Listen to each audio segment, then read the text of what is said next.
Hello, welcome to today's show. I'm Jacqueline Stockwell, CEO and founder at Leadership Through Data. I inspire and motivate information leaders across the world. I'm super excited to be in the studio with Kiki Patel. Now, Kiki, before I start grilling you on all my questions that I want to ask you, do you want to introduce yourself for me and tell me a bit about you? Yeah, sure. Really glad to be here today. So I'm Kiki. I am co-founder and lead DPO at Ontago, which is a data protection as a service for startups and scale-ups. I have been in the data protection world for about 6 years now, completely by accident, but I have loved it ever since. And yeah, that's a little bit about me. A little bit about you, please. Yeah. Yeah. So I live in Hertfordshire. In my spare time, what do I do in my spare time? So I bake. I bake quite a lot, all sorts of different things. Go to the gym quite a lot. I'm a massive foodie, so I like trying out new restaurants, new types of food. I don't eat seafood though. I just can't deal with seafood. Is it the smell or is it the texture? It's just the texture. It's just the texture for me. And I guess the smell does put me off as well, but yeah, it's a texture thing. It's so interesting. A couple of my team are the same. They don't like fishy fish. We say, what is a fishy fish? Just describe what a fishy fish is. It's Yeah, quite, I tried cod once and I was like, nah, can't do it. can't do. So I know you talked about cakes. So are you as good as I really like? I can't remember the name of the all you can eat is cake. What is it? Cake Off, the American on Netflix. I cannot remember the name right now. I haven't watched that. So I'm not too sure. But I do watch. I'm a big fan of Bake Off. I don't know if you watch Bake Off. Bake Off. Is it cake? That's it. Just come to me there. Is it cake? Yeah. I actually applied to be on Bake Off once, and then I chickened out. I was like, this is too much. Oh, that was actually where I was going with my question to say, are you good really? enough to have gone for that? So how good is that? Oh, Yeah. no, you said, so do that. Don't let anything hold you back. I know. I saw the just get it done. application process is it's quite extensive, and you have to I think you have to know how to make all different types of pastries like by scratch. And I was like, I'm not cut off this. Talking about that, I'm just going to divert off here. I applied for the apprentice once when Oh, I did was you? at university, and I got through a good few rounds, and I know exactly how intense that was. So when you look at the apprentice, what you see is what you actually get in the room. So it's a different kind of Yeah. vibe. So it is interesting, isn't it? But worthwhile. Yeah. Right, let's talk about what we're actually here to talk about today. So can you tell me what inspired you to start your own company? Yeah. I think I've worked in kind of like the large organizations, and then I went on to kind of work up with startups and scale-ups as a consultant. And I saw a gap specifically for those that were kind of processing that sensitive data and needed like continual support, weren't necessarily ready to hire in-house, but needed like a cost-effective solution that can scale as quickly as they did. And as you can imagine with startups and scale-ups, like they're scaling so quickly. So that's what inspired me to co-found a company. I love that. I love that. And coming from my own company, I just think that's amazing. And it's quite a challenging job, isn't it? Sometimes running your own business, but you do get a lot of benefits from it as well. Yeah. So I want to talk a bit about imposter syndrome. So whether I'm interested to know if that stopped you doing the bake off as well. I know you said the application process, but certainly in our industry, there's a lot of conversations about imposter syndrome. And I'm very much of the opinion that, it could be a thing, but actually it might not be a thing for you. But I look at it on the stairs. So you take a step and then someone's always going to be better than you on the step above. You train, you develop, and then you take another step, and then that person's done exactly the same. So there's always like a tier, so it's like an escalator. Obviously, this is something that you can probably relate to. Can you walk me through what it feels like in the field of data protection? Yeah, I think, like you said, I think imposter syndrome is one of them things. It affects everyone, and sort of regardless of what profession you're in. But I think in the data protection world, I think there's always something you can learn, especially with all the regulations. And I think because I am someone who's so meticulous, to my own detriment sometimes, I need to be an expert in everything. So I think it's really important to enjoy what you do. Keeping up with the regulations can be quite draining sometimes, just reading, trying to dig through it all. But I also feel like half of being a sort of good DPO is bringing real value in how we think and asking the right questions and applying a judgment, and translating complex things into something practical. So I guess with me, like knowing my customer's business inside out, keeping up to date with tech is an important part of it. But I think you're probably right. It did stop me from doing the bake off.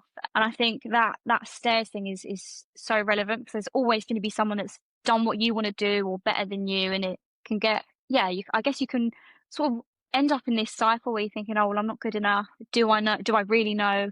I think with me, it's just about reading, keeping up to date, asking people around me as well, because I feel like in the data protection world, it can be quite lonely sometimes. Sometimes you are acting on your own, but it really helps to have a good network of people where you can be like, you know what, I don't really know if my approach is right here. What do you think? And I found that being part of a community is really helpful. Yeah, 1,000%. And you said about reading and community, and those are buzzwords for me for professional development, right? You are actively reading to stay up to date. And when we do that, we feel more confident, right? So Absolutely, yeah. and you can have better conversations, so you can move up the stair ladder. So I Yeah. think like those, the constant professional development in managing imposter syndrome, and actually, like, if it gets to a point, there's therapy, there's people you should talk to, and always make sure, like, if I'm having, offset days, it's always you go to somebody and they can just give you that support network, so you can help, like, work through your feelings as to why you're feeling like that. Yeah, definitely. I think as well, when you speak to other people, you realise that it's not just you that's feeling like that. Yeah, I think everybody feels like that. I think so too. We just have this thing that we just don't want to tell anybody because people will Yeah, think really bad of us, or we're not good enough at our jobs, and exactly. that is Yeah. the whole thing about imposter syndrome, isn't it? We're not good enough for what we do. So if Yeah. only we could be a bit more open about it. So it's great to have that conversation with you today. Thank you. So you talked about data protection right at the start, to say a bit boring and a bit dry. How do you bring more human, relatable approaches to your work, to your clients, so they can understand? Because you work with clients who are small businesses and startups. Yeah. So I think with me it's about simplifying things as much as you can, but also being tech savvy and entrepreneurial yourself. So you can speak the same language. So, for example, I'll sometimes ask founders to imagine that they are signing up for their own product. So, would you feel comfortable sort of handing over your health data or your bank details or, your child's information? Like, what would make you hesitate? What would give you confidence? And I think that's what makes it really personal. And I've kind of worked with startups who've made privacy part of their brand, and it becomes a competitive advantage, especially in the sort of health tech space. People want to work with them because they felt safe. So I always say compliance isn't sort of, you want to avoid the fines and things like that, but it's about showing your customers you respect them, and the way that you've built your products is respecting them. Because it's like a cycle. I always say that when people trust you with their data, they're more likely to stay, which means you can improve your product, because the more data you get, the more you can improve. And that cycle of growth will just continue. And I think once that trust is gone, or never surfaces, your product can only go so far. Yeah, and that's a beautiful story. So well done there, because I think that's a really good demonstration. And just something to add on that is simplicity. Is talk a language that doesn't involve big words or technical or anything that we actually use in our everyday job. It's talk to somebody like they're a child, and you break it down into that really simplistic mindset. And I say that I was running some masterclasses for our Empower program, and what they thought was simple wasn't actually simple. So it's about explain that to a child. Yeah, and I think there's a balance between, like, not overwhelming someone, and it's a really difficult balance, because as data protection professionals, we like to use terms like controllers and processes, and someone might not actually know what that means. So it's about explaining it in a way that they understand. Definitely. Yeah, 1,000%, 1,000%. So you believe that leadership is all about mindset, not just experience. So what's one key piece of advice that you would want to give to a young professional who's stepping into a leadership role in our industry? I think I would say, don't wait to feel ready. You're probably never going to get to a point where you think, yes, I have it all figured out now and I'm ready to lead and all of that kind of thing. And I think leadership is about showing up with curiosity, listening more than you speak, and also being willing to kind of make decisions even when you don't have all the answers. And a huge thing I think is being authentic. The best leaders I had were ones that you felt like you can go and have a coffee with, and being personable and fierce, but also, there is a balance. So I guess my advice would be, focus less on trying to look like a finished article and more on sort of cultivating that openness and empathy. And I think those qualities are key. And no matter kind of what industry you're in, I think they will always be key. Yeah, agreed. Courage, empathy, and openness. I love that. There's a really good book around, it's called Dare to Lead. Haven't read that one. I'll put that on my list. Very good. I think I'll put it in the show notes. It's Brene Brown. She has a couple of others. She talks about courage and empathy.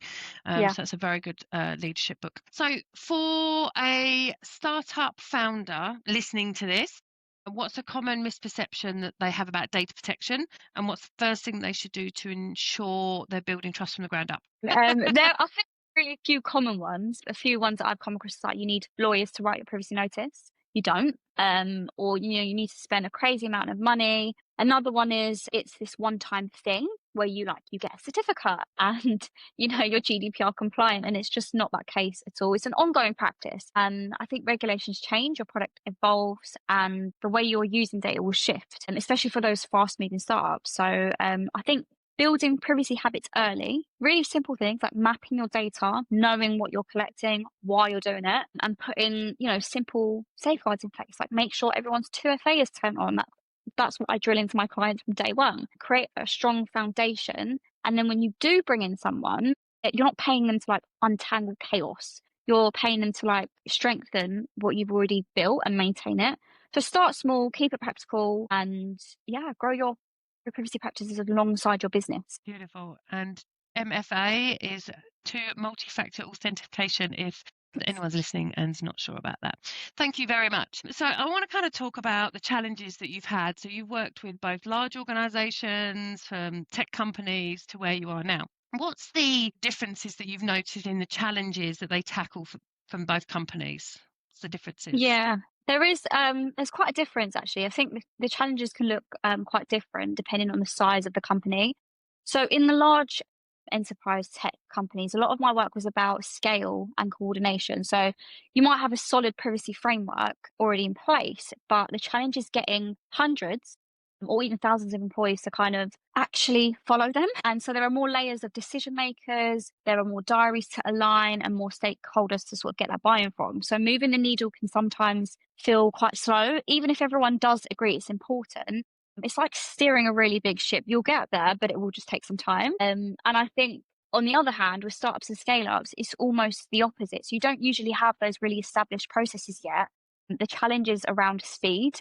Founders are moving fast, they're doing things, shipping features daily, they're raising investment, and our job is to kind of move as quickly and make sure privacy kind of opens doors, like trust, and rather than slowing them down. But the flip side is that everyone is pretty much all hands on deck, and so there's less friction, fewer hoops to jump through, and when you introduce something, it tends to get rolled out quite quickly, and I think that can make a really big difference in sort of embedding privacy early on.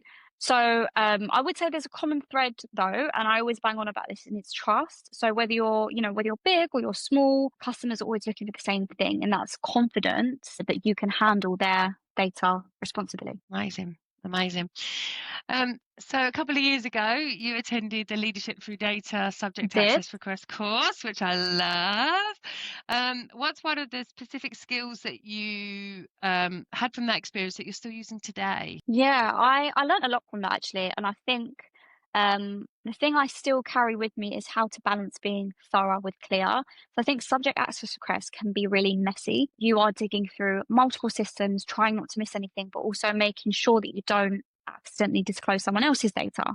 And what it taught me is to slow down, be sort of methodical, and translate that all back into something that the individual can actually understand. Because for a data subject, which is the person requesting the data, all they care about is what you hold on them and why. So I use that all the time. And, whether I'm sort of mapping data flows or drafting a privacy notice, I'm always thinking, how can I make this simple for the receiving party to understand? Another thing I actually learned is the soft skills of being of dealing with subject access requests. And they spoke about this in just the conference that went from the ICO. I think soft skills are so underrated for a DPO. And they kind of found in some communications, depending on how you communicated and, the words that you used, that was received. It can depend, how it's received from the other party. So I think soft skills of a DPO is really, really important as well. Yeah, agreed. And I think that's a real missing skills gap for soft skills here as an information leader. So I call everyone an information leader. So anyone that manages information as information leader. And that's a huge thing that we're seeing. We've got the Empower program, but no plug here. So given all you've learned and experienced, what's one thing you wish you knew when you first started, wish you knew when you first started in data protection? It's impossible to know everything, and that's okay. I think it's easy to put a lot of pressure on yourself to have every regulation, every case study, every bit of guidance nailed down. But the skill isn't kind of memorizing the law. It's like taking an exam. You can memorize the textbook and take the exam. That doesn't make you skilled in what you do.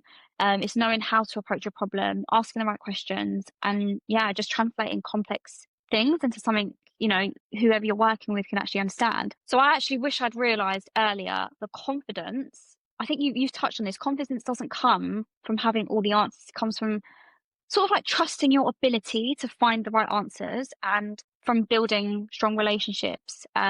So people know that they can rely on you. Yeah, 100%. And confidence comes from doing something over and over again. The more you do it, the better you come, because you learn from what you did the first time that you improve the second time. So yeah. And that definitely comes with training and education. So I think that's great. Thank you. So where can people go to learn more about you and what you're doing at Ontago? So Kiki Patel on LinkedIn, connect with me. And the website is ontago.com. Beautiful, beautiful. Well, thank you. Is there anything else you want to share with the listeners before we wrap up today? No. Well, when you're in the British Bake Off, I'm definitely going to be watching. And I would love to It eat won't some of those. happen. It won't happen. I would love to eat some of those cinnamon swirls that you said you'd made earlier. So I'll send you some. I'll send you some in the post. Oh, amazing, amazing. It's been absolutely beautiful. Thank you so much for your time and joining us today.